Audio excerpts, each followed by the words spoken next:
Hey! Sorry about the slight delay there, ladies and gentlemen. I'm working with a different setup today because, hi Sydney, how are we doing? Miss Thomas, can I get a shout out? I give you a shout out. Estuardo Garcia, how are we doing today? Hopefully you guys caught all your friends and got them on here. I'm actually going to turn my computer around. I'm going to bring up OneNote and I'm going to model an FRQ for you. Hi Lily, how are we doing? So hopefully that's going to be helpful for you guys. And hopefully at this point in the game, you've been maybe working on FRQ review. Maybe your teacher spent some time teaching guys a little bit about how to do that and what that looks like. Hopefully you've been able to grade your own FRQ. So my goal tonight is to just model it, show you a little bit about what to think whenever you're doing the FRQ, and then maybe next week take the time to show you how to grade it. So that would be my goal. I know next week we're going to start development. We're going to be chock full of stuff like the Human Development Index and GDP and all this, gender equality and all these different indicators of development. So be ready for that. Tell your buddies if you're in Unit 6, it's time to get going with that. And but for now, what we're going to do is we're going to finish up working on the agriculture unit. And today I just wanted to take some time to show you guys a little bit of the changes that's happened over time. Dylan, welcome to the channel, buddy. I appreciate you being here. All right, so if you guys are taking world history and you've seen Dylan, he's the real deal. So no jokes about that. He's the man. All right, so let me focus this bad boy so I can see what's going on here on my screen. And let me go ahead and get my presentation up and let's get started. We may very well go a little over. I told the wife and the kids, hey, we're gonna go a little over an hour today, because by the time I hit up those that model of the FRQ, it probably would take a little bit longer. So you prepare yourself mentally for a long. How has agriculture changed recently due to technology? How can we see these changes in our farming practice today? What does this mean for us, for farmers, for our future, for the environment?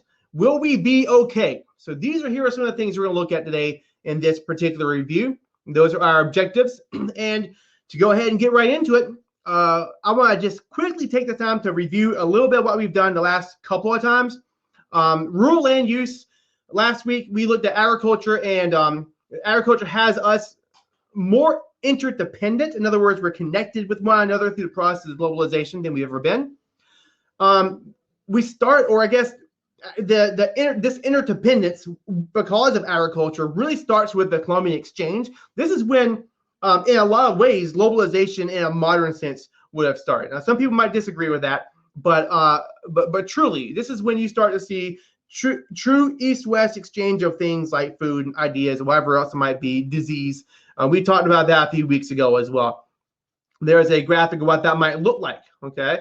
And then last week, we spent some time looking at commodity chains. So we looked at von Thunen's rural land use model. We spent some time looking at commodity chains. Perhaps this is the current phase of globalization that we may be in, or just by looking at that exchange between, I guess, that time that took place between the Columbian Exchange and then what we have today with commodity chains that are very international and very interregional and global, just goes to demonstrate some of the changes we're looking at. Technology has radically improved our capacity to get crops, right? Simply put, this right here is a cargo truck. All right, so what this does is it is the refrigeration. Okay, so you got movable refrigeration. It wasn't until like the early 1900s we started to get air conditioning in houses in the South, and that right there is a huge part of the puzzle that has helped to improve Southern economies. But the fact that like not too long after that we're starting to have movable refrigeration, that just goes to show the extent of which we've been able to improve our capacity to get things from one place to another. So some of these crops that von Thunen would have said would go next to the market or go or have to be really close to people, like dairy and horticulture and vegetables and all these things. Now you can distance that out a little bit, and it's a real game changer. These right here, we're going to spend a little bit more time talking about these in the industrial unit, all right? But they're shipping containers. If you guys have ever driven past a port today, you'll see these things all over the place. The mechanization of how they get from one place to another, ship to a train or to a truck or whatever it is they do. Sometimes a cargo plane. Here's actually a plane that's designed for transporting goods that may be too big to fit into a shipping container. There was just one, actually, whenever I was doing a little bit of a search for this, I wanted to show you guys a video resource about cargo planes at the end of this review. And doing a Google search, I've discovered, and obviously it's in the news now, about this cargo plane that went down in or near Austin, Texas. So what about other changes, though? Perhaps the ones that we don't see up close and personal. So there's other changes to the way agriculture has been done, and we want to look at how these things have manifested over the last, several decades. And this map, or this chart rather, does a pretty good job, I think, at demonstrating one of the things we need to talk about, and that is what is happening to agriculture in our country. Where is farming going? Where are the farms? Where are all the young people that's going to take over the family farm whenever Grandpa Farmer passes on? So what this chart is looking at is you got the number of farms and share of cows by farms number of cows from 1992 to 2012. So we're looking at a 20-year span, and 2012 at this point is several years ago, but the point is I want you guys to be able to see the trend here. All right, so what you've got over here is the number of farms, and you got a buttload of farms going on in 1992. All right, so to give you an idea, I was very much a middle schooler in 1992. I remember it like it was yesterday. In 1997, the number of farms have gone down, and we are looking at dairy farms, and it's all the way down to the point that in 2012, farms are below 60,000. So actually below 50,000 if you look here at the chart. 49,000, or we're going to say 50,000 farms with 17% of all cows in dairy production in our country. Now, you might think, well, 17%, that's not a whole lot. It used to be way higher than that. I'm not sure exactly what the percent would. Oh, okay, the percent's over here. So it used to be just under 50% of all dairy farms belong to about 145,000 farms. I'm just ballparking it. Today, look at the trend in the map. As time is going on, the percent of cows owned by a very few farms with over 1,000 cows has increased to almost 50%. So more cows are owned by fewer farms today than used to be owned in 1992. So what has happened over this time? And by the way, also there is a big spread of farms with more than 100 and less than 1,000 that aren't accounted for in this chart. So I know the chart kind of looks a little bit confusing-ish, but the point that it's trying to make here, and then what I want you guys to see is that over time, the number of farms has decreased, but the number of cows, essentially, all right, or the number of farms, number of large farms, and the number of cows have not gone up. Have not gone down. In fact, they've increased a little bit. So it's just that you're consolidating these cows into fewer farms that are larger, and there's a reason for that. Here's a couple of headlines or snips from a few headlines that I found for you guys. Number of U.S. farms declines while size of farms increases. Fewer farms growing bigger. According to the 1982 USDA Census of Agriculture, there were about 2.2 million farms in the United States. As of the most recent census taken in 2012, that number is down about 130,000 farms to around 2.1 million. No, that's only a few decades. That's a lot of farms to be lost. I think the financial truth is that if you don't have a big farm, you're not going to make enough money to stay in business. Wow. So it looks like we have a situation where farming has become a tough biz to be in. And that would be very, very true for several reasons, and some of which we've kind of already looked at. This phenomenon can be seen clearly when looking at the changes in dairy farming over the last several decades, which is the reason why I wanted to spend a little bit extra time looking at particularly dairy farming. Well, what do you see here, guys? I see a lot of Hallmark movies, ladies and gentlemen. And when I'm watching these Hallmark movies, the farmer, he's not using a machine and plugging it up on the cow and sucking out the milk. He's milking that junk by hand like the old-fashioned way, and it's maybe one or two cows. What's this going to do to your productivity, ladies and gentlemen? Something tells me that these two right here are going to be able to milk a whole heck of a lot more cows than what Farmer Joe could do in the Hallmark movie. Logan, you're absolutely right. It's going to majorly increase production. Okay. Now, if this farm, let's say that this is a big farm with a bunch of machines and mechanization, it's taking the intensity out of the work that's being done here. It's making it a lot easier for two people to do a lot more work. What's that going to do to their potential profits?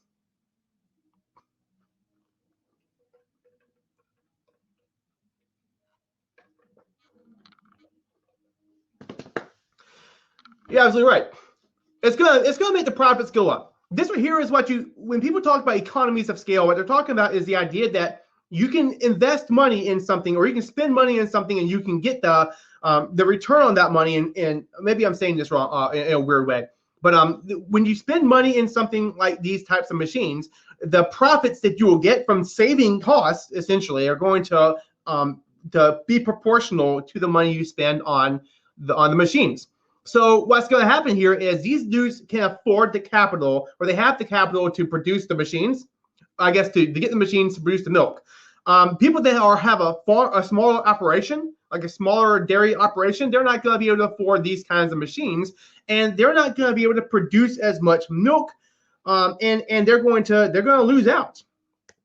Here's another example of sophisticated agriculture. You've got these milking machines. You also have machines that are designed to carry that milk from one place to another in the plant. It's going to complete the process of putting it at a certain temperature, cooling it off really, really fast so it stays fresher longer. They're going to be able to put it into, I don't think I've got a picture of a truck, but it's going to go from here and it's going to be put into one of those trucks that keeps it churning. From there, they might take it to a completely different location that's still owned by the farm, maybe a dairy plant where they do the manufacturing. They're going to homogenize it, and what that means is they're going to remove the cream and they're going to heat they're going to heat it up to a certain temperature really fast, like for just like a few seconds, and then cool it off again in order to kill off the bacteria. I'm sorry, that's pasteurization. And they're going to kill off the bacteria that way. That's what it means if your milk is pasteurized. All milk is pasteurized today if you're buying it from a store and not straight off a farm.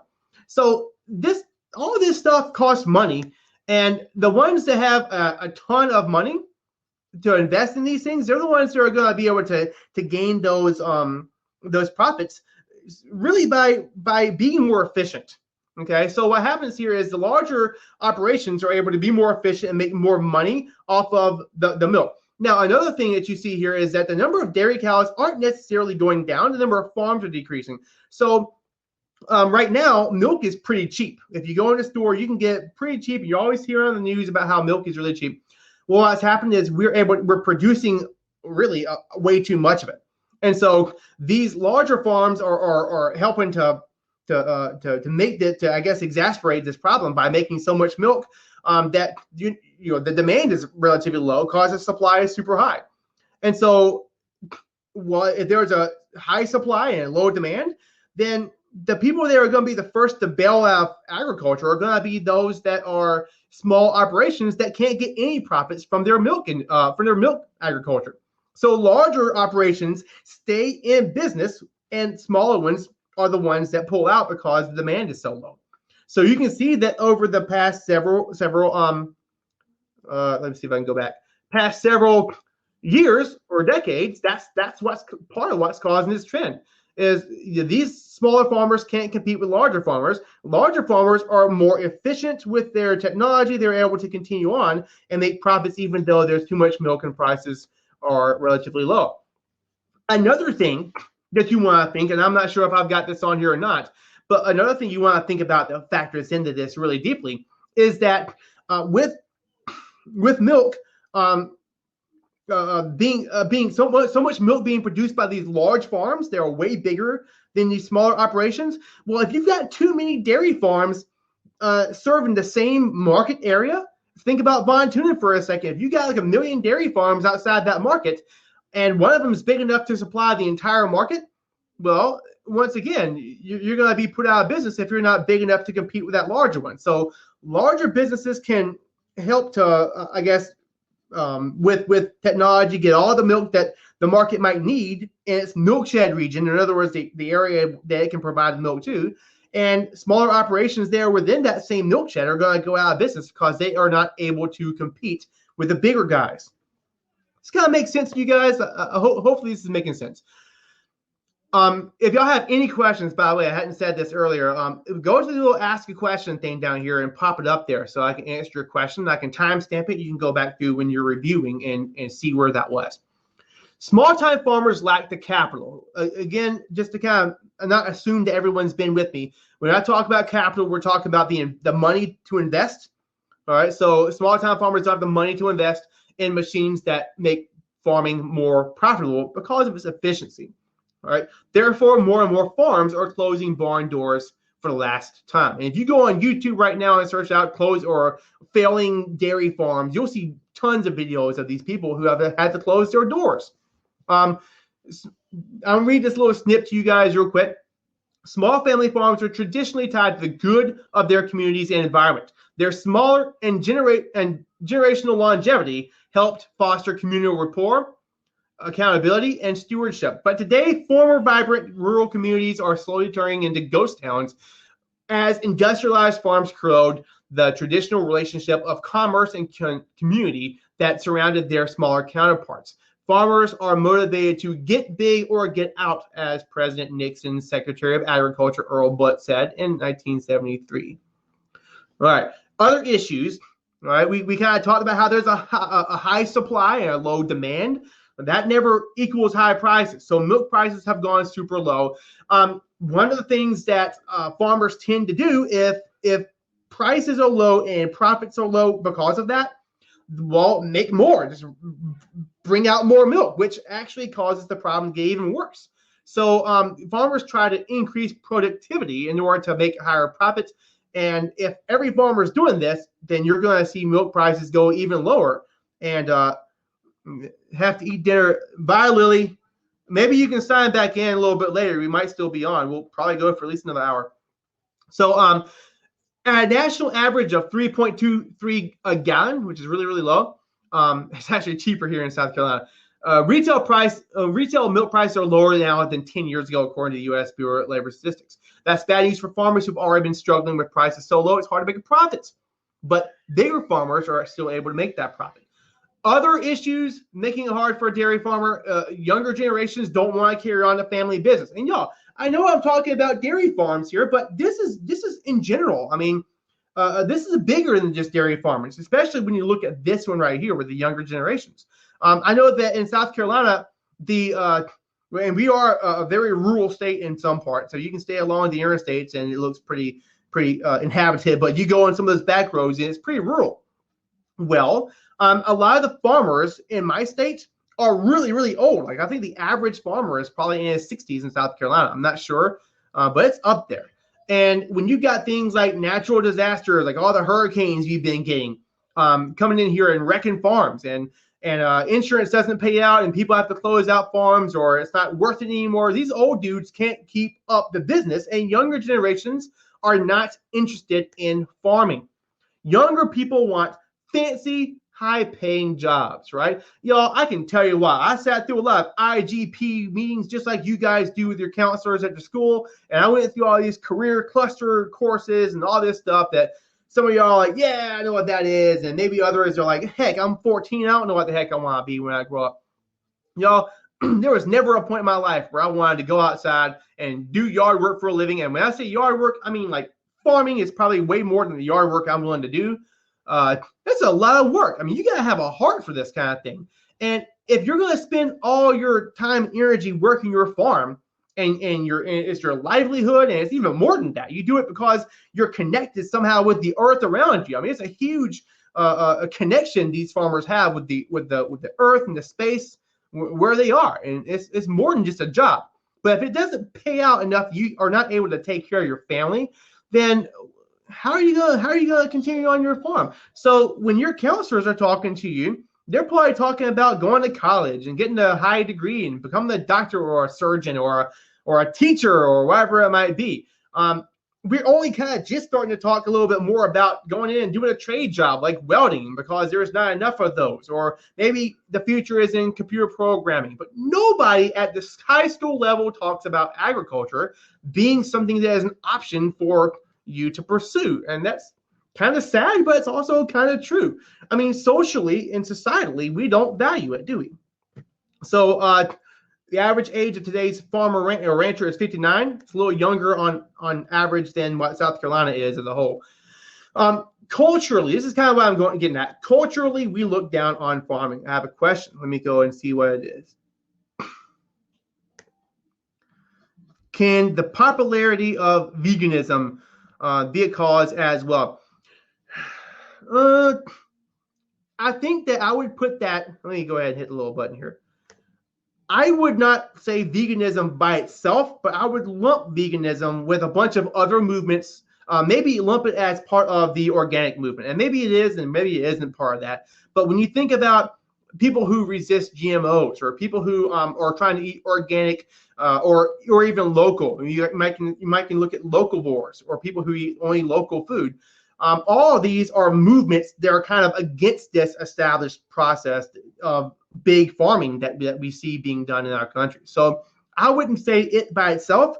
I would say that collectively, with all those other things I just mentioned, and maybe even a few others, yes, it could be, it could factor in there as well. Hopefully that answered your question. We're going to talk a little bit more about that in a second as well. All right, so check this out. This here is what I was just talking to. When my high school counselor found out I wanted to be a farmer, I thought she'd have apoplectic seizure. You know, maybe that's a crazier seizure than a regular one.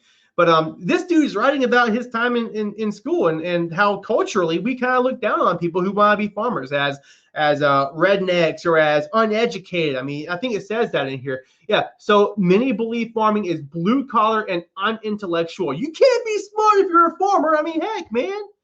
Sure, you probably argue that you can't be smart if you're a teacher. I mean, at least you can't be rich if you are, right? Smart people would go into professions where they make a little bit more money for the work they do. I tell you what, though, I love my job. Wouldn't trade it for nothing. So other economists point to simple supply and demand issue. I kind of hit on this one already also. So if you have an issue where, as you can see here from the snips, you've got a lot of something being produced and not enough people wanting it, well, profits are going to be low. And so this here is where they're talking about this gray area when producers either make a little money or lose a little money, but they're not losing enough to contract. So what you do is you produce more. So these guys are trying to produce more milk in order to make up for the profits they may have lost the year before. And that's ratcheting up supply and bringing down the demand, and it's just going to make milk even cheaper. This article here is kind of arguing that farmers are, in a lot of ways, self-inflicting economic wounds on themselves by producing too much in order to make up those profits, or at least in this case, dairy farmers. So there's also this. Here's one I forgot to mention earlier. I'm glad I put it in here. Regulations. So there's certain types of regulations that big companies are more easily able to get around than small farmers. And one of those is insurance programs. Now, I'm not an expert on this by any stretch, but from what I've been able to read here in this particular article, I've taken a quote here. I think this is the quote I'm talking about. Yeah. So what you end up seeing is there are some insurance policies that if you are big enough and you can afford it, and a hurricane happens or wrecks your whole farm, it'll pay the losses based on what you would have gotten if you would have sold like right then and there. And smaller farmers aren't able to afford such insurance policies, and they end up losing out, and also in a lot of times are unable to restore their farms after such a disaster, and because there's just so much loss. And so it's kind of like this little quote here at the bottom. It is the crop insurance equivalent of your auto insurer surprising you with a new Cadillac Escalade after you've totaled your Toyota Corolla. So that whole thing that money is power, and a lot of times in a lot of ways it really is, and maybe this here is an example of that as well. So other producers are getting in the mix, and resulting in some farm loss. So I found this interesting article as well. I suspected this. I suspected that this would happen. I don't know if I knew it until after I'm reading up on it in order to do this presentation. But you've got some farms, and this is kind of what we were just now looking at when you have too many suppliers near one market. But what you're looking at here is each farm. This is Walmart. Walmart is buying up farms so they can produce their own milk for their great value brand. All right. So each farm that will be supplying milk to our facility is within 210 miles of the plant. These guys have logistics on their side. They're able to better plan for things like this with more capital and whatnot. And so there might be other farms owned by, for example, Dean Foods that were outside of a service area to a particular market, but are kind of within this milkshed, and they get put out of business or bought out by larger farmers. And then you start to see this contracting once again, where small guys are forced out, larger guys are forced or are able to rule the roost, so to speak. So Walmart also points out that supply chain efficiency allows it to pass on savings to customers. The bigger you are, the more you can take control of all elements of the production. So they can own the farms, they can own the travel, they can logistically make this work out so that their supply chain is more efficient, and they can profit still, even though milk is cheaper, even though profits are low. Small guys are unable to do that. I just want to put this term up here. This is one that I've said a few times already. You definitely want to write it down.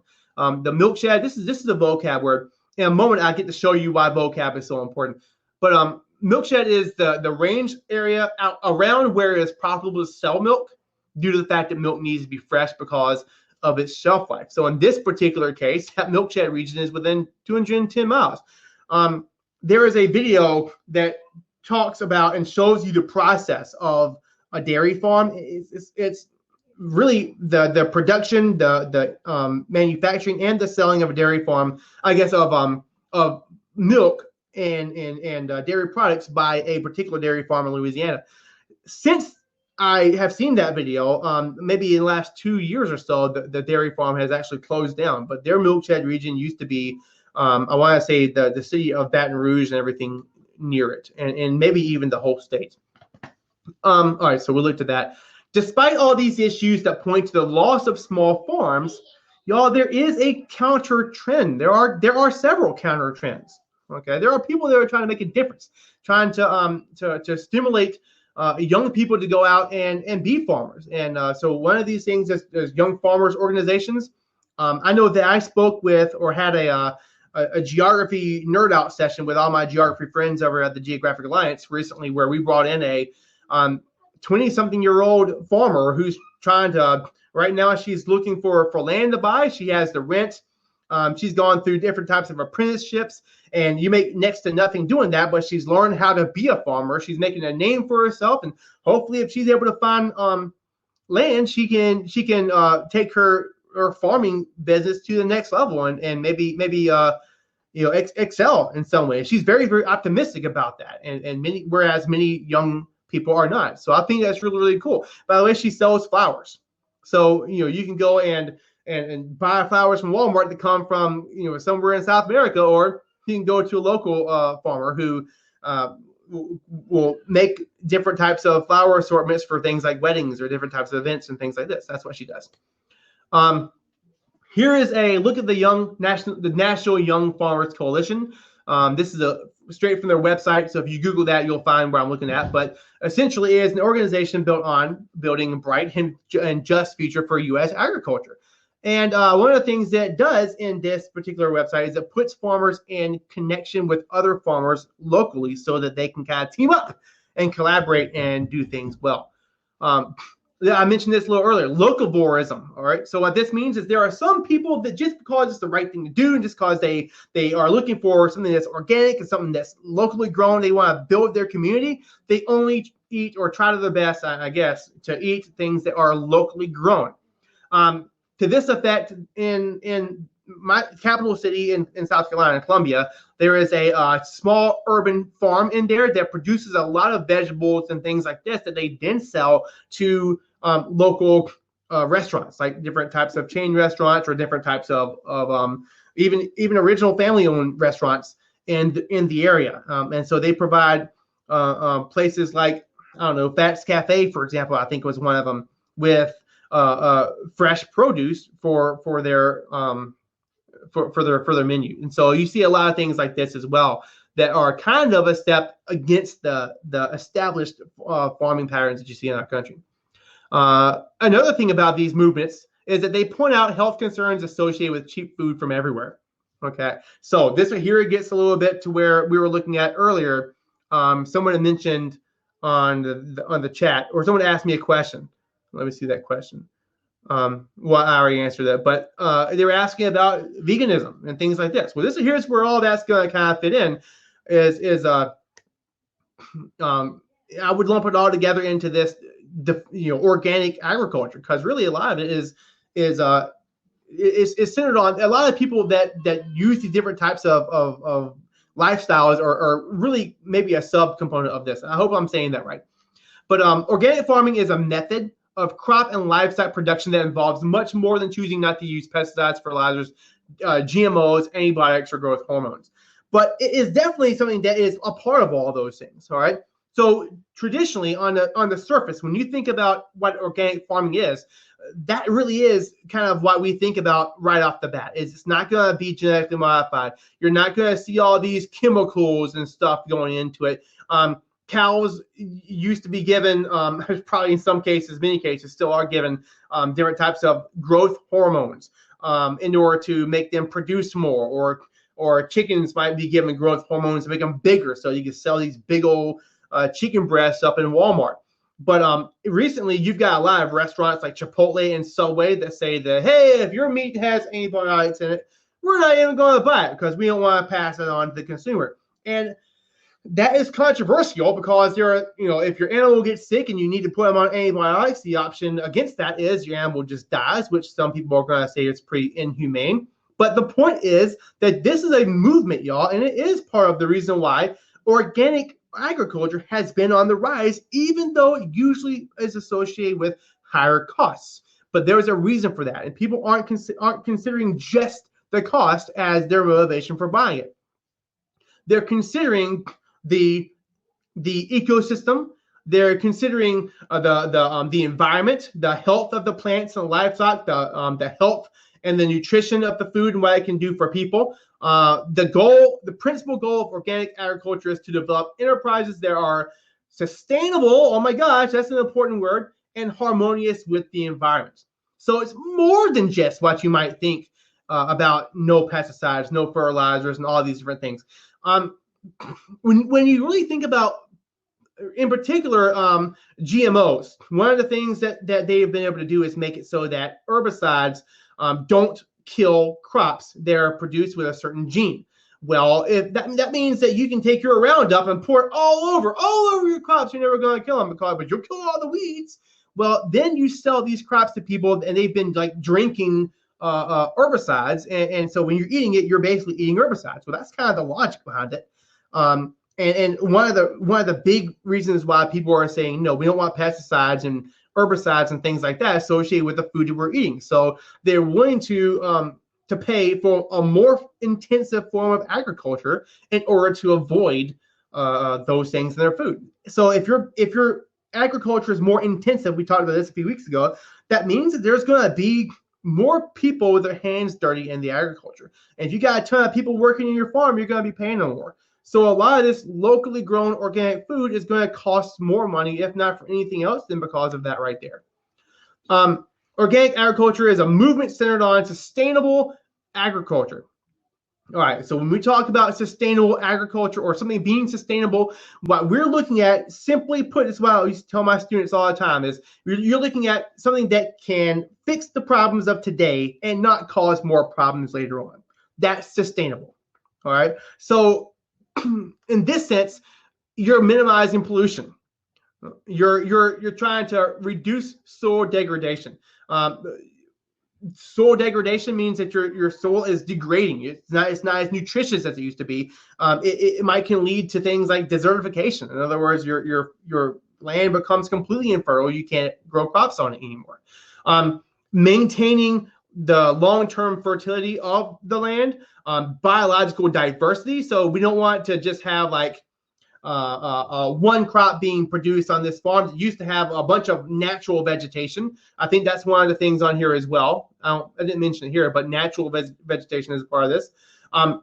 They're centered on recycling, all right, promoting health and well-being of livestock, relying on renewable resources. There is a video that I've attached to the end of this presentation that if you don't watch anything I've put up here, it is by the Daily Conversation and looks at the future of agriculture. One of the things they showed on there that I think is really cool is a completely renewable, I guess, a self-driving, maybe that's the wrong terminology, aquaculture facility. Excuse me. Get all of that. I get a little bit of that of God's tea. It came from Chick-fil-A. So what you see here is what I was talking about in this video is aquaculture. In other words, it's a fish cultivation facility that everything is renewed. It doesn't put out any waste. Everything is completely isolated to within that one facility. It's amazing. You guys should watch it. Those are the kinds of things we're trying to put together here, as in order to become more sustainable in the way we do agriculture. That's really what organic agriculture is about. By the way, when I say minimizing pollution, there is a lot of carbon and fossil fuels and things like that associated with the use of the machines, tractors, different types of machines that are used for agriculture. There's a lot of them put out a ton of waste. So that's something that organic agriculture hopes to curb a little bit. Now, there are others that say that it does the opposite because of some factors, like the way that you have to produce organic agriculture, or the way you do it so intensively, or in the certain locations where organic agriculture is done. So I think the AmScale book goes in a little bit more detail about how organic agriculture could actually cause a little bit more dependence on fossil fuels. So why is sustainable? I just kind of talked about this, but in agriculture, these little bullet points here kind of point to what I mean. In agriculture, it's an attempt to integrate plant and animal production practice that will protect the ecosystem over a long time. By the way, the reason why I specifically said in agriculture is because at the end of our development reviews, so towards the end of March, I want to say on March 28th, actually, we're going to look at the Sustainable Development Goals, the UN SDGs, and also look at the Millennial Development Goals, which are the new version of that, which is centered on creating a sustainable Earth for us to live in, and for our kids also to live in. It's also centered on protecting soil and water, reducing technology dependent on fossil fuels or other fertilizers, pesticides that can have a bad effect on many things, from the environment to also on possibly people. And so that's really what we mean when we say sustainable agriculture. Problems with modern agriculture include these things. Impact has been strengthened over time due to industrialization and commercialization. I'm not sure what I meant by that. The impact of modern agriculture has been strengthened over time. So what I mean by this is, as you see more dependency, more interdependency, more industrial and commercialized production of different agricultural products, you're going to see more and more intense production that's going to lead to things like more pollution. Issues like organic farming could possibly lead to more farmland needed, which could lead to possible deforestation. I don't know. That's maybe more debatable, but they're smaller operations usually, and so maybe. There's also an expansion of farmland that I guess the idea of expanded farmland may not be possible. I think I've got a map. Yes. So in these regions that are in green, those are the areas where you've got the most farmland today. I've included this source at the end, but what they're saying here is that you've got, and what we're looking at here is farmable land, which I think includes, I can't remember the way they classify these things, but you're looking at about 37.7% of the land of Earth's land might be farmable, and you're kind of looking at it here in this color. Well, a lot of the land here we farm. A lot of land here we farm. A lot of this land is being farmed. In a lot of cases, the only lands that are not really being farmed that much right now is lands in the Americas and in Africa that could probably do more farming. But there are those also who say that maybe we could continue to produce more food on the land that we currently have. So we're just kind of looking at both sides of the coin here.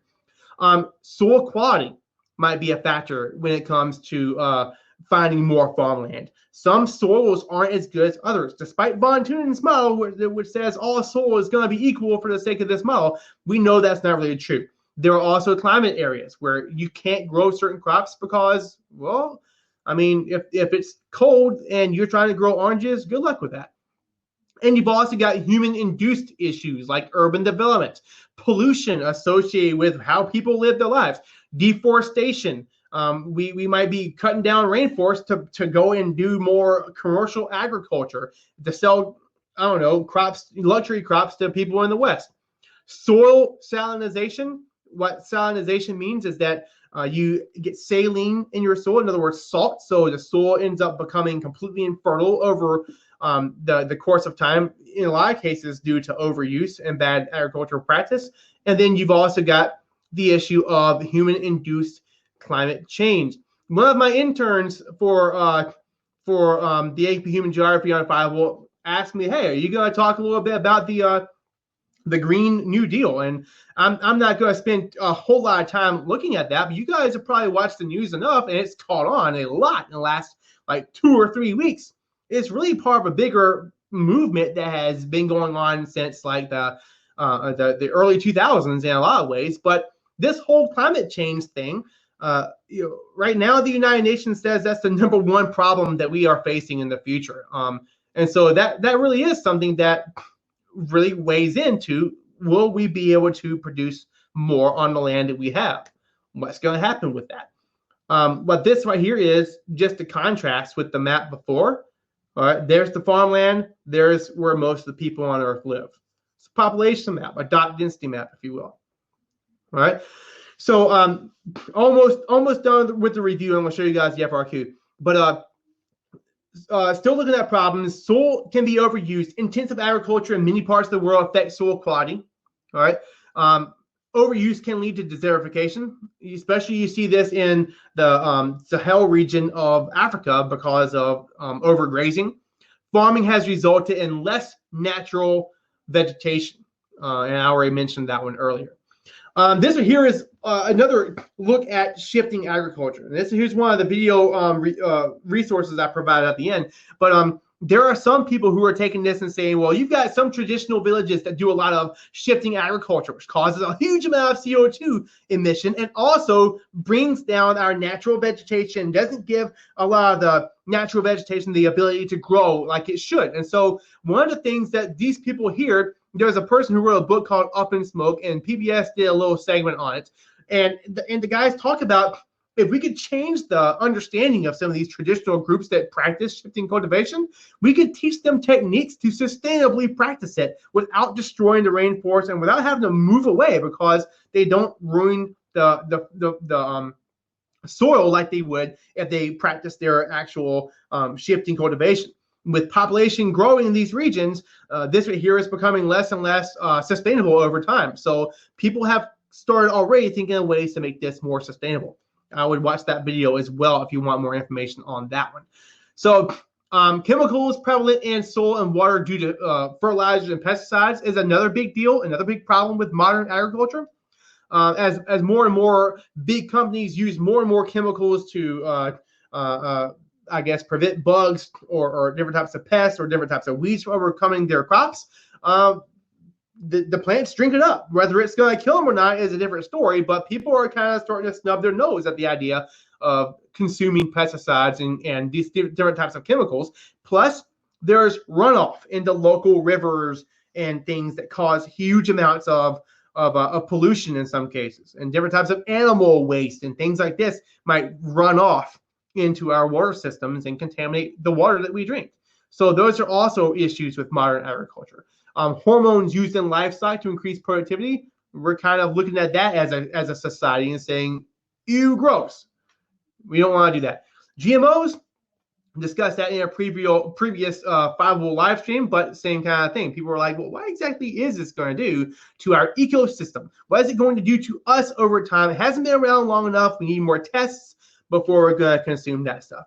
So do we have a bright future? Hopefully. Looks like my emoji actually covered up some of my words here. But more farmland is being utilized and being discovered, being tapped into. We're very innovative creatures. You guys have already discovered how we've beat Thomas Malthus again and again with our new innovations, such as the second and the green revolutions, the second agricultural revolution and the green revolution.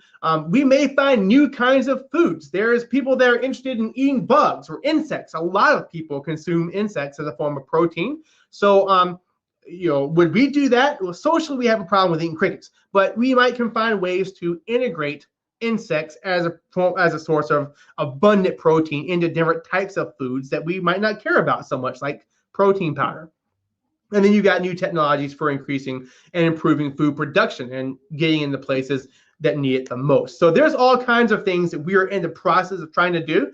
If you want more on that last slide, I know I covered it quick intentionally because I'm trying to get to where I can show you guys this FRQ. There is a video on my next page here, the future of farming. Very cool, optimistic look at our farming future. I would definitely watch that. I mean, that right there is food for thought. It gets you thinking about some of the ways that we're trying to consider better approaches to agriculture. Very, very good. From Moo to You is the story of milk. This here is the farm I was telling you about that served Louisiana that's no longer in business, but it shows you a little bit about the process and how mechanized it is and how dairy farmers tried to own all parts of that supply chain. Up in Smoke is the one I just told you about. And the 5 cargo planes just shows you how big these planes are that move things from one place to another. Okay, so that right there is it for what I'm going to show you in terms of the review. All right, so there's my content review on changes in agriculture. What I want to do, oh, my mic just fell right off my shirt.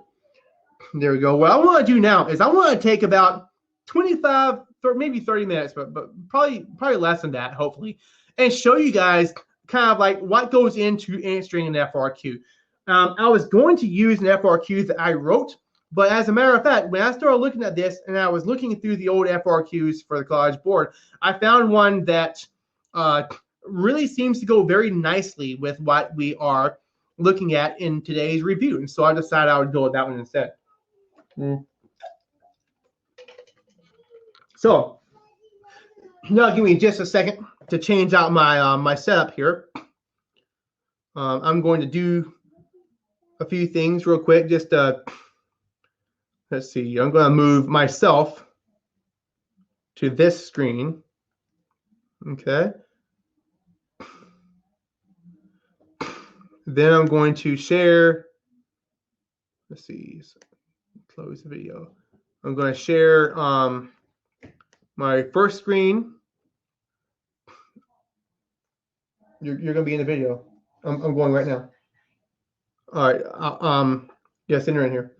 I'm going to tell my daughter night-night real quick, y'all. Okay. Night-night, sweetheart. Love you. All right. Bye-bye. Okay. Night-night. Sorry, I knew that would be a meltdown if I didn't tell my kiddo night-night.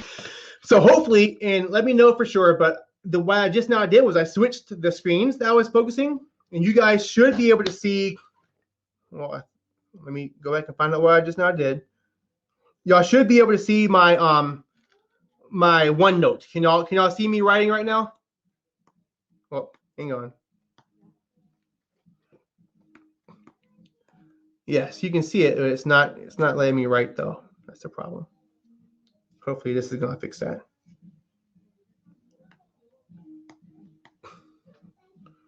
Well, let me try to. My pen is working, but it's not letting me write. Hopefully this is gonna work for me this time. There we go. All right. A little bit of a scare there for a second. It had me thinking that it wasn't gonna work on me. All right, so I've got it set up so y'all should be able to see my screen, and I'm going to be able to write out an FRQ. And this right here is the one that we're looking at. So this was the 2009 FRQ. This is actually question 3, and I hope that's neater for you guys than it is for me. If y'all can't see it, let me know, and I'll try to make it bigger. But what's happening here? All right, so you've got a chart, okay, and you've got the question written. There's a part A, there's a part B. So what the first thing you want to do when you look at these is you want to find out what exactly is the question asking me to do. And one of the best ways to do this is just really simple. Look over the question and read it to yourself, and take the time to really highlight certain words that tell you what to do in the question. Okay, so let's take a look. Always starts off with a simple statement. This one here has a chart. Agriculture in the United States has changed significantly in the past few decades. With respect to the past, present, and projected trends in the agriculture shown on the diagram above, answer the following. Okay, so if you just look at this, you've got 2 different types of agriculture: organic farms and dairy farms. It goes all the way until 2020. So it says past, present, and future. All right, and you see that dairy farms are doing what? They're going down, right? Organic farms are doing what? They're going up. So these are things we just got done talking about. So it worked magically with what we're looking at today. It's the reason why I decided to go with this question. Okay, so let's find out what we have to do. A. Okay, so first, identify and then explain. I'm going to write a box around explain. Identify and explain. Now, I don't know how you guys read these things, but you need to look at those as 2 separate things. Okay, you just do on this question and on every single other one, just like it. Those are 2 different things it's telling you to do. If I see a dog outside and I identify the dog, what I'm doing is I'm looking at my dog and I'm saying, Everly, do you see the dog? Yes, I see the dog. Bam, I just identified the dog. Now, if I say, Everly, would you tell me what the dog is doing? Those are 2 separate questions altogether, and they get separate answers. So you're identifying and then explaining 2 factors contributing to the steady decline in the number of dairy farms. Okay, so we've just broken down that piece right there. So what I'm going to do is I'm going to come over here. We're going to look at part A, all right, and you'll be writing on a sheet of paper. You're going to have your question next to you, and then you'll have a book where you're writing your answers in that looks more or less like notebook paper. You will be using a black or a blue pen, all right, so just go ahead and prepare yourself for that. If you're not doing FRQ with a pen right now, you're going to want to go ahead and start practicing that. So I'm just going to write 3. Hang on, that's 3. We're going to say just question 3. I'm going to keep it simple. All right, so right here, I'm going to write A, and I'm going to answer A. Now, when you guys are doing your FRQ, do you need to label the outline? You don't. I mean, you really don't, but it makes it easier for me as your reader, or for whoever it is that's going to be reading the essay, to see exactly what you intended the answer to be. And that's what I'm looking for showing you guys in this model is you want to be super clear in how you craft your answer. You don't want them guessing whether or not you know this stuff by blabbing on. So it says identify and then explain 2 factors that contribute to the steady decline of the number of dairy farms. Anybody have a factor you can identify that causes dairy farms to go to decline over time?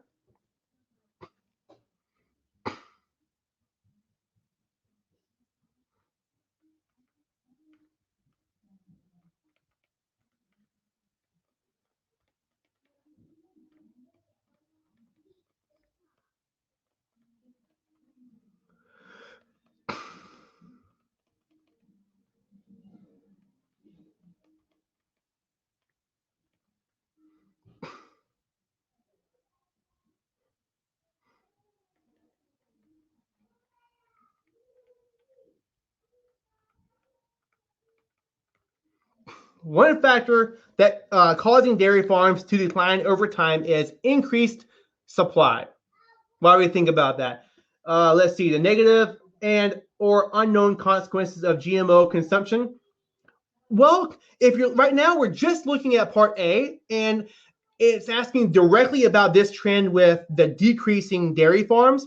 And I wouldn't really say that that would be one of the factors. But if you look here, you could make an argument to say that one of the factors causing the decline is that there's too much milk, right?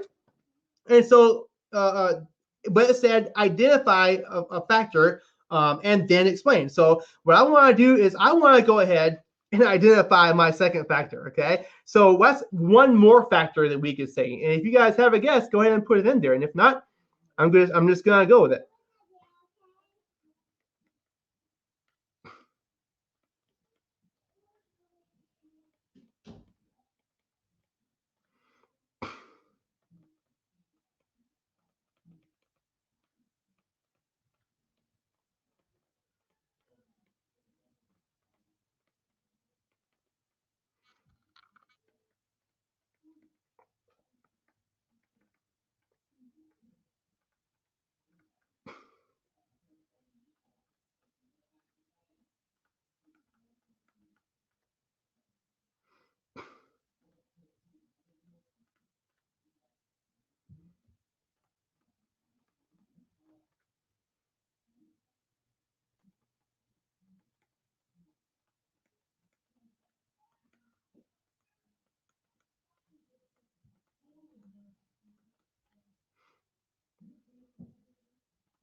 Okay, so the one factor causing dairy farms to decline over time is increased supply. Okay, another factor causing the decline of dairy farms is that big farms are able to afford machines that enable them to produce milk more efficiently.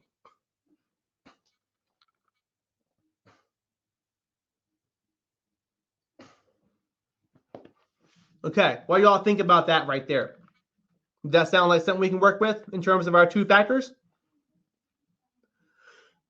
Now, what I've done here is when it says identify and then explain, I have taken the time to first identify not one, but both of my factors. Now I need to go back in and explain them. Okay. If you're writing this FRQ or you're doing like a practice FRQ, one thing you can get in the habit of doing is underline where you do what the question asks. Maybe in a minute we'll do that. Okay, so we're explaining the first factor. Let's see, mechanization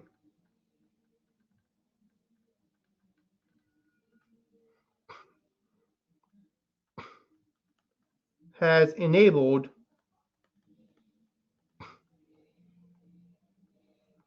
farms to produce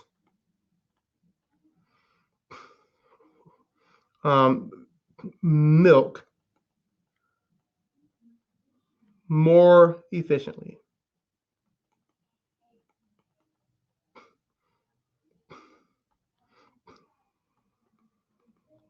leading to a surplus. In turn, demand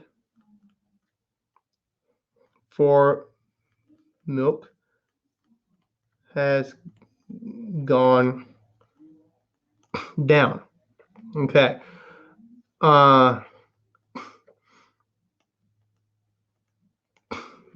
People are buying less and profits are low. Have we answered the question yet? It's asking for an explanation of the two factors.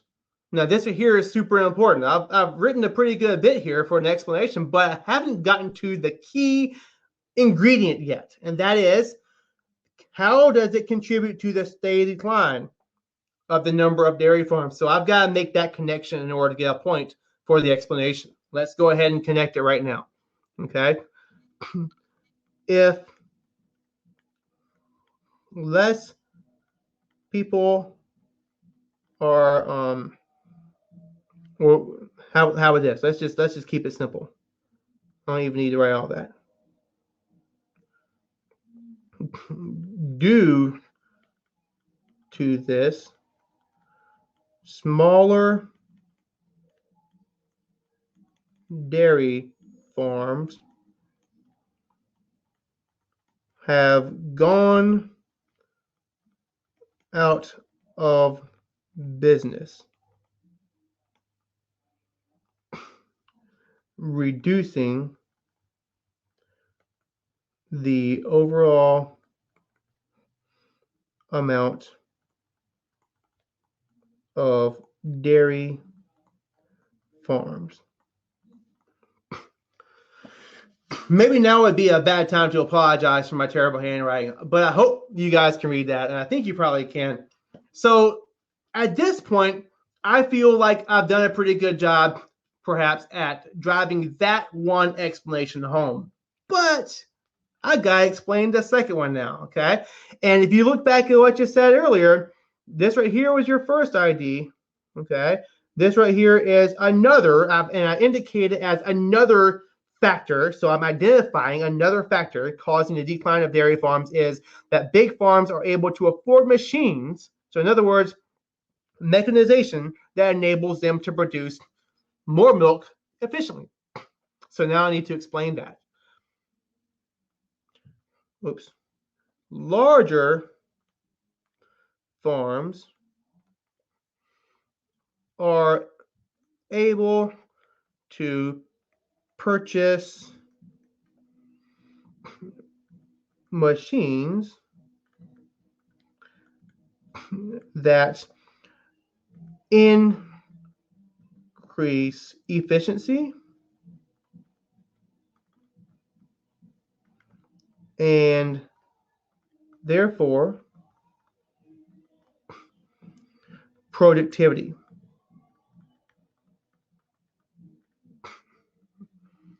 So they save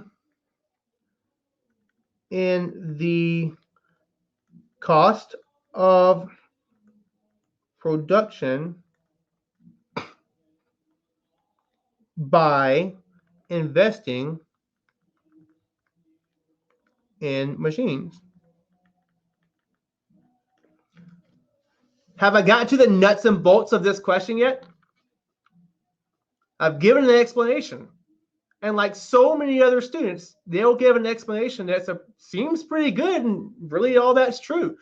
But remember, I must connect the assumption to, or the factor to the steady decline. So in other words, the reader is looking for you to say, this is why the number of dairy farms has decreased. So why has this mechanization due to decrease dairy farms? Well, smaller farms will, well, let's write it better than that. Smaller farms struggle with I guess buying machines needed to do, or I guess needed to compete with bigger ones, needed to compete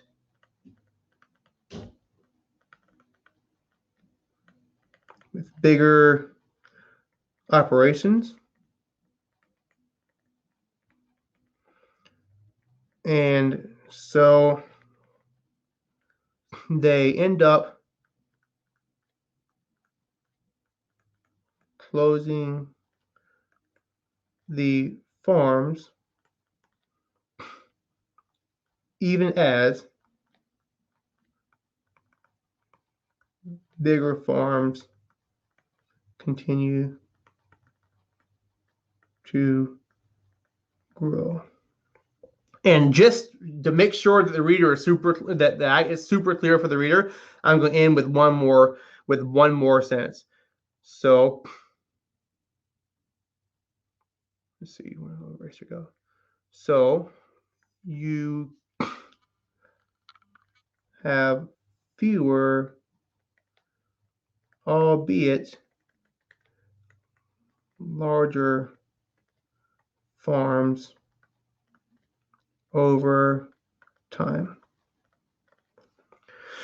I think that I've done a pretty good job at answering question A in the FRQ at this point, because I can go back and I can see, and I'll use a different color pen here just to indicate this. Let's see, I'll use orange.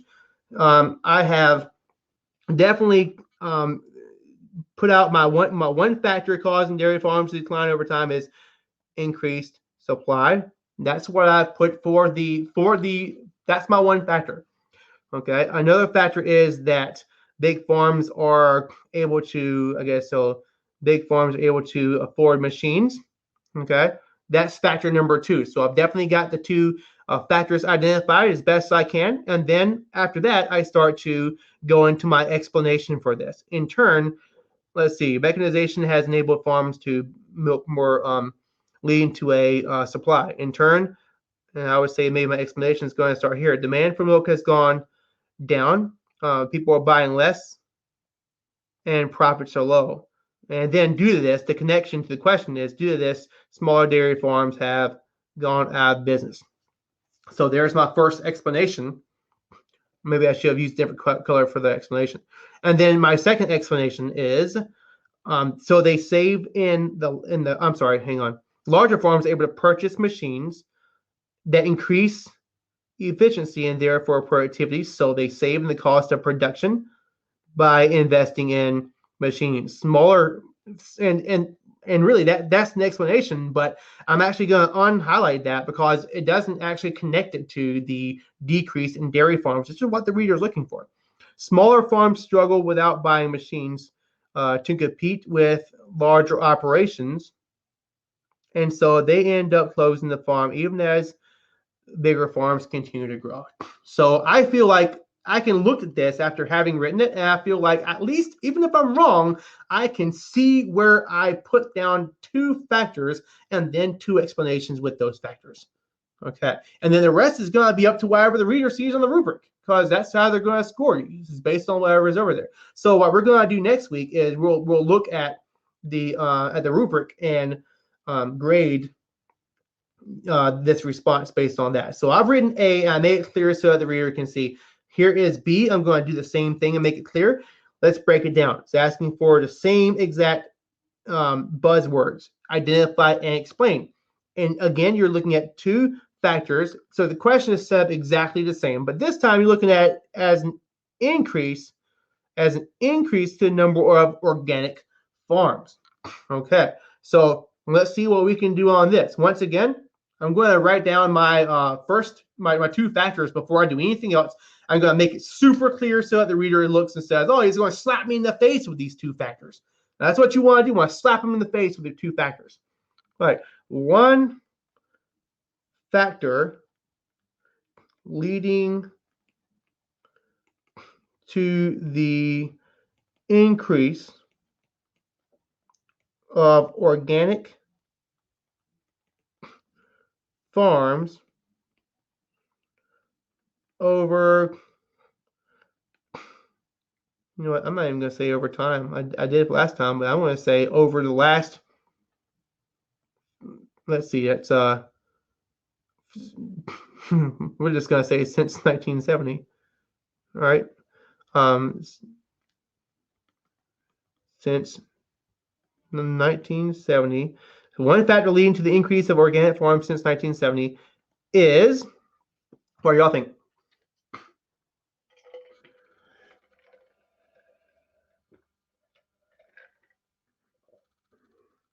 One of y'all asked about veganism, and we talked a little bit about organic farming. We talked a little bit about locavorism.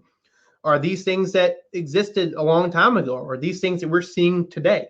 What about the no antibiotics in Subway's foods or in Chipotle's foods, or the movement against GMOs, the non-GMO movement? All right, so how are we going to relate that to a factor leading to the increase of organic farms?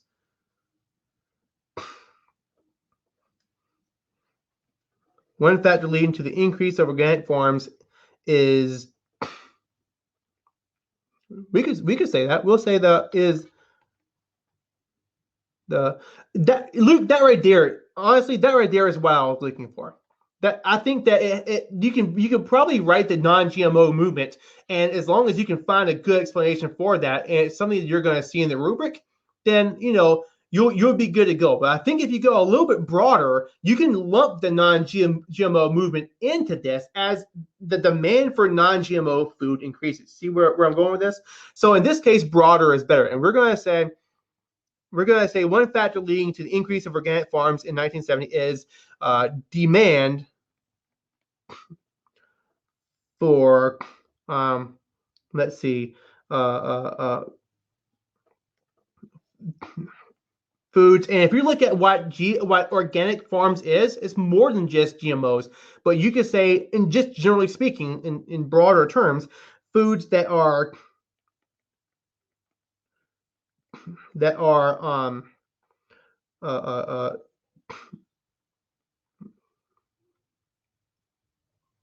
not produced using chemicals that could harm people and the environment, as well as foods that are non-GMO.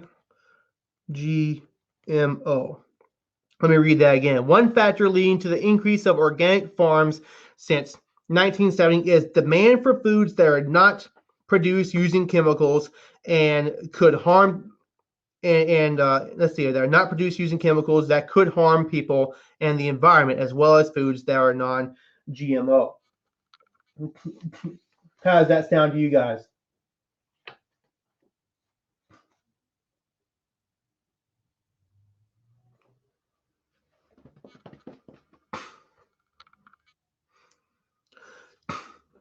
What do we want our next factor to be?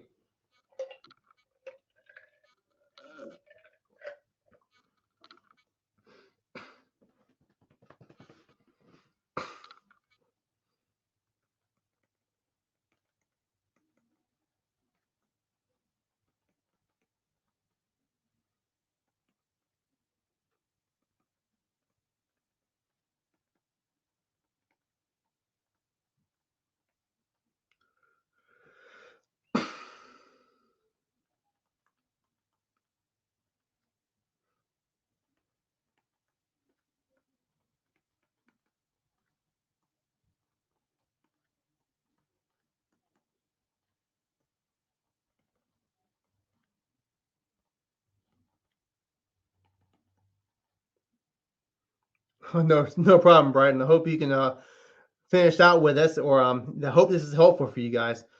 Another factor is simply that people want to take better care of the environment with, I'm going to use a big word here, a $20 word, with sustainable farming practices, which guide the movement, which guide the organic movement.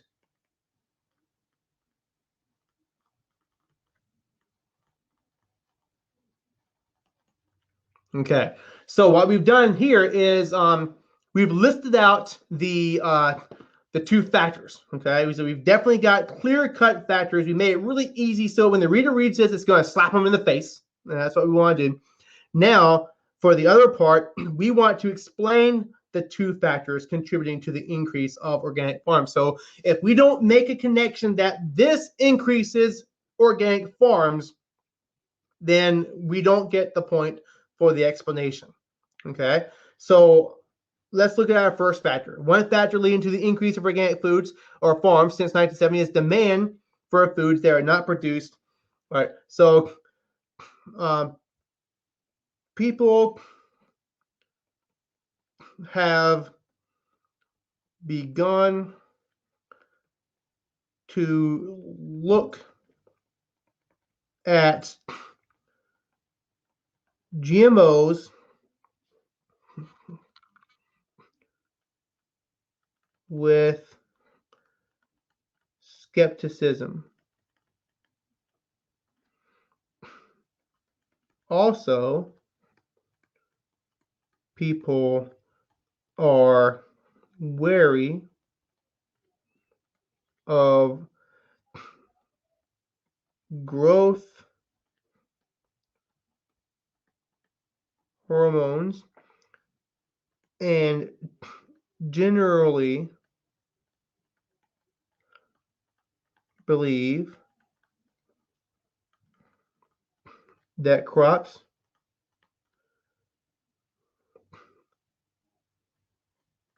and livestock grown under, don't want to say natural, but I'm going to say it anyway, under more natural circumstances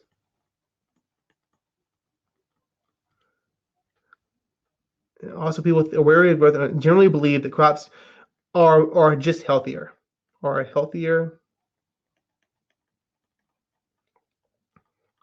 and more nutritious. Okay. Have we answered the question just yet? Have we gotten to the point where we have brought it home? Have we brought it home, and have we said the reason why there are more organic farms? Give me a second on that question, because I can't get to it right now with my. I'd have to bring out my mouse. I promise I'll get to it in just a second. Let's go ahead and drive this one home. Therefore, organic farms have increased steadily to meet this demand. I feel like we just drove it home on that one. Let me give me a sec. Let me grab my mouse so I can answer that question. Oh, jeez. I jacked up my knee over the weekend playing ultimate frisbee, so I'm walking with a huge limp. My knee gets all tight on me there. It causes me to stumble around. I feel like an old man. Hope I hadn't tore my ACL or something like that. Okay. Let me grab this real quick. Sorry about the delay there. Now let me take a look at that question.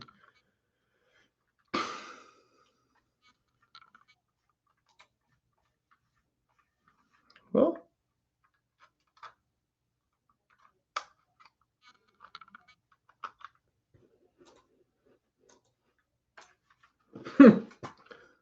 I'm not sure what's going on with that. Let me just do it the old-fashioned way. Sorry.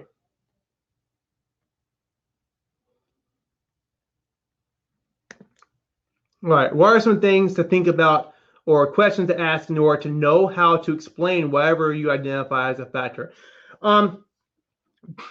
It's hard to say. I would say that, like with anything else, honest to God, it's just going to take a lot of practice. So if you can get your hands on some FRQs and some of the review manuals, or if your teacher wants to pull some, or if you guys want to go on the College Board and get access to these things, I would sit down by yourself. I would make a study group, partner up, and write some questions just like we're doing here, and get one of your buddies to grade them. Next week, I'm going to show you how to do that. Let me go ahead and hit the button so I can Next week, I'm going to show you how to do that so that you can know what the reader is going to be doing with your response. And part of it is, I mean, one thing you don't want to do is go in thinking, hey, I'm going to get perfect score on this FRQ, and make that your goal, because really there are plenty of people that are going to make a 4 and 5 on this AP exam, and very few people are going to get perfect scores. You can get really good score on these questions with 7 out of 8 points, for example. So part of it's going to be the reader's looking at what's on a rubric. But if you can do what we're doing right here and ask these questions and make these connections to the questions and say, hey, not only have I identified the factors, but I know I have offered an explanation that makes sense to me, whether it's right or wrong. As long as you can do that, you are halfway there. Practice, practice, practice. It's like I said a few weeks ago, you don't make the state championship if you don't show up to practice. You can't just make it on just going to the games. So if your only exposure to the FRQ comes from the tests you're taking with your teachers, you need to start practicing. You got 9 weeks to get there. So yeah, that's exactly what I would do. Is I would just take the time to sit down, give yourself 25 minutes per question. You don't need to answer 3. Just give yourself 25 minutes and write down the best response you possibly can. And practice, practice, practice. All right, let's go ahead and drive this one home, because I know I got to get my oldest to bed and get myself a good night snack and go to bed, and you guys do too. So let's go ahead and crank this one out. Okay, my pen's working, thank goodness. So we gave one good explanation. The next, we need to give our last explanation and drive this one home. So I wrote over here, another factor is simply that people want to take better care of the environment with sustainable farming practice, which guide the organic movement. All right. Organic agriculture is, we can take one out of the PowerPoint. We can say it's more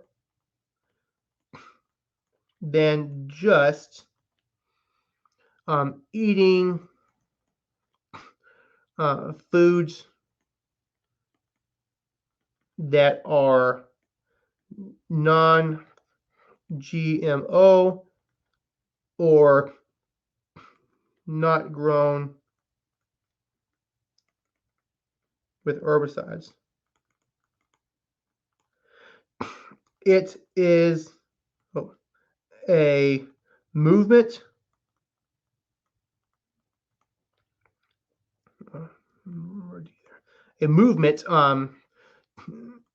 which is centered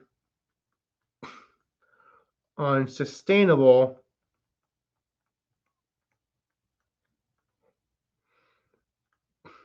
agricultural practice.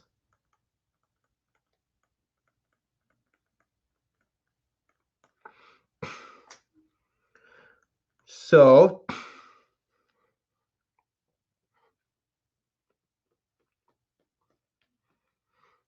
what are y'all thinking?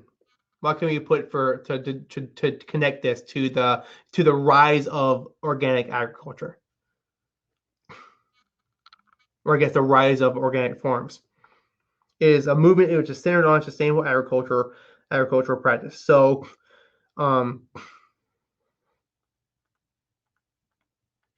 people who care about the environment or want to eat locally produced organic crops are willing to pay more for it.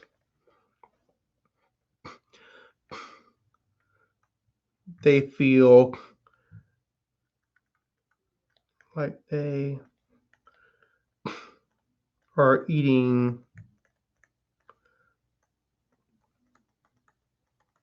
healthier while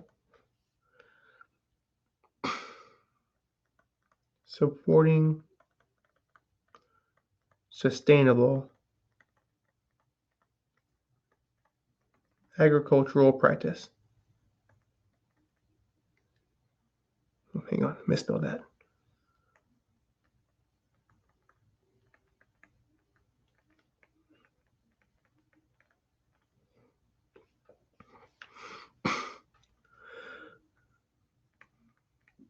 Many farmers have sensed this shifted. I don't like that.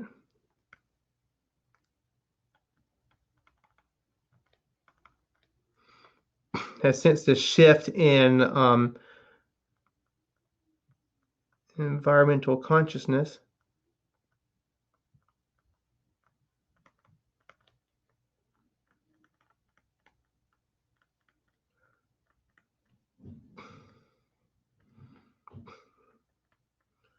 and have begun farming in, let's see, places near markets or even in cities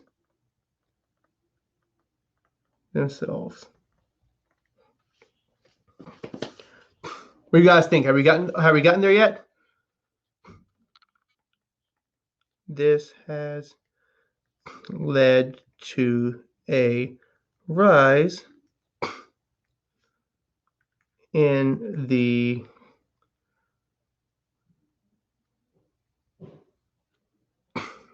look at the wording in the question. Rise in the number of organic farms.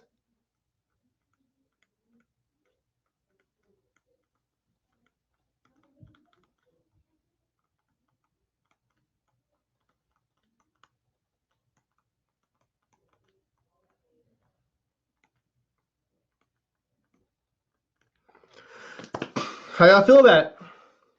Did we get there? Okay, so what I'm going to do is I'm going to let that be. I want to leave it here so you guys can see the response to B. What we're going to do next time we get together, and I'm going to go ahead and tell you, it's going to be, if this one here took us till 8:30, the next week is probably going to take us maybe a smidge longer than that because I'm going to have more content to go over. But actually it won't, because the process of grading these are going to be relatively quick. So I would expect to go till probably about 8:30 as well. But what we've done here is I've kind of modeled for you the thought process and what you guys should be looking at when you're looking at the questions and when you're writing the responses. What we're going to do is we're going to take the response we crafted up and we're going to use the rubric next week to grade how this is. Could be a perfect score. Maybe it's not a perfect score, but nevertheless, you're going to see what that looks like. And then what you're going to do is you're going to go home over the next 9 or 10 weeks, or however long you've got until the AP exam, and practice this process. So that way, when you go and you sit down at the AP exam, you might not think, hey, I'm going to make an 8 on this, but you know what the heck you're doing. And there's going to be at least, it's kind of like the old G.I. Joe cartoons. Knowing is half the battle, right? Ladies and gentlemen, I appreciate y'all staying with me for so long.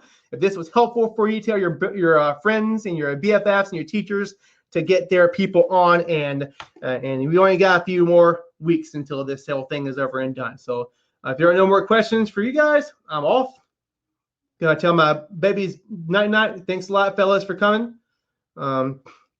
Miss Banner, if you're here, thank you for having your class join us like always. And I'll see you guys next time.